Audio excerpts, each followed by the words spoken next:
worked the night shift at Blackridge Steel for exactly 12 nights. On the 13th, I quit, not because the pay was bad, not because the machines were dangerous, and not because of the accident everyone in town talks about.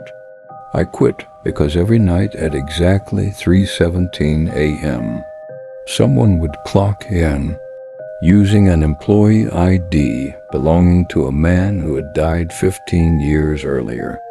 At first, I laughed it off.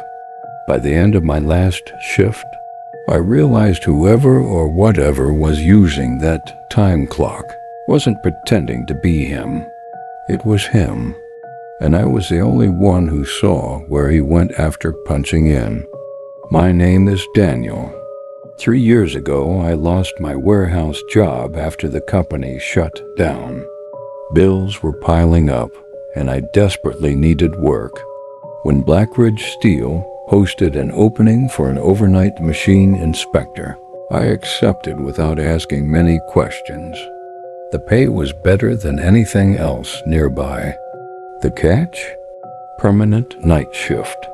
6 p.m. to 6 a.m., 6 nights a week.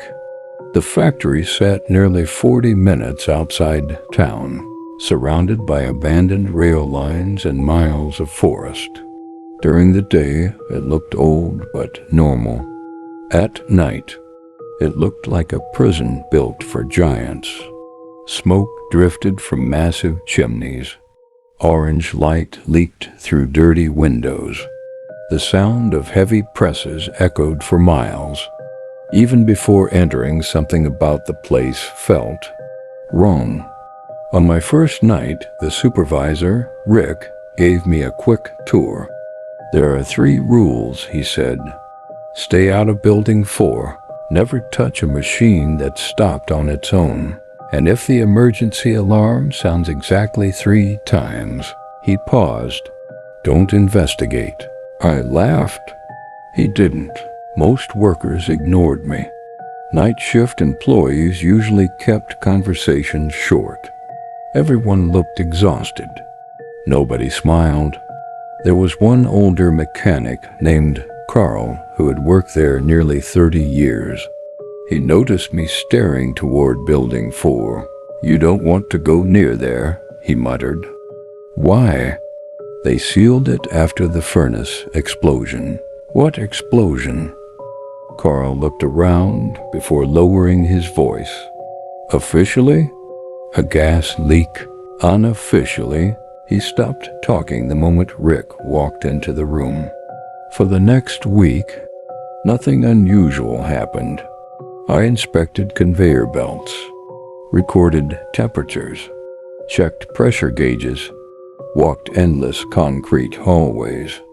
Every night looked exactly the same. Until shift 8 at 3:17 a.m., I passed the employee entrance on my patrol. The electronic time clock beeped. I looked over. Nobody stood there. Then, another beep. The screen displayed, "Welcome back. Employee number 041, Henry Walker. Clock unsuccessful." I frowned. Maybe someone had badged in from another entrance. Except the security door never opened. The next morning I mentioned it to Rick. He immediately changed the subject. Carl overheard us. When Rick left, Carl whispered, "You saw Henry." I saw his name. Carl's face turned pale. "Don't say it out loud." "Why?" "Because if he knows you noticed, he'll notice you." I assumed Carl was joking. Until the next night. 3:17 a.m. Beep. "Welcome back. Employee number 041. Again. No one. No footsteps. No opening door. Just the clock acknowledging someone invisible. Curiosity got the better of me. Instead of walking away, I waited. Exactly 30 seconds later, I heard footsteps. Not behind me. Ahead. deep inside the hallway leading toward Building 4. Heavy work boots. Slow, steady. 1 step every 2 seconds. I followed. The hallway lights flickered. Steam hissed from broken pipes. The footsteps continued. I rounded the corner and saw nothing, just an empty corridor. Then, another step, this time coming from directly behind me. I spun around. Nobody. Yet wet boot prints began appearing on the concrete floor, one after another, each fresh print filled with black water.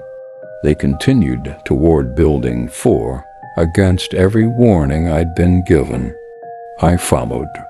The chain-link gate blocking Building 4 hung slightly open.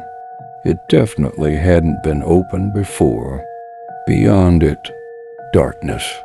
My flashlight barely reached 20 feet. Dust floated through the beam like ash. Inside were old assembly lines covered in rust, broken forklifts, collapsed catwalks. Everything looked abandoned, except I heard machinery running. Somewhere deep inside. Impossible. The power had supposedly been disconnected years ago. A loud clang echoed through the building. Then another. Then another. Like someone striking metal with a giant hammer. Between each strike, I heard breathing. Slow, labored. Close enough that I instinctively turned my flashlight. Nothing. Just silence. Until a whisper, shift, starts. I froze. The voice sounded no more than 6 feet away. Don't be late. I sprinted out of Building 4 without looking back. When I reached the main production floor, everything was normal. Workers continued operating machines. Nobody looked alarmed. Nobody asked why I was breathing so hard. It was as if the last 10 minutes had never happened.